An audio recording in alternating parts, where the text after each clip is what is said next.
High-speed, fully servo-driven blister packaging machines are core equipment in the pharmaceutical and food packaging industries.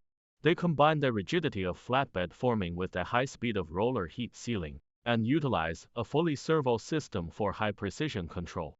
The machine's stamping speed typically reaches 80 to 240 times per minute, far exceeding ordinary models.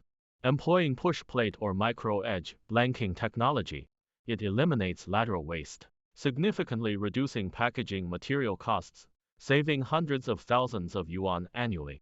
The molds are replaced using a T-slot or push-in structure, requiring no special tools, making replacement quick and convenient, and shortening mold changeover time.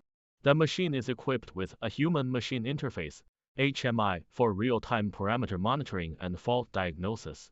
An optional vision inspection system automatically removes missing or damaged particles,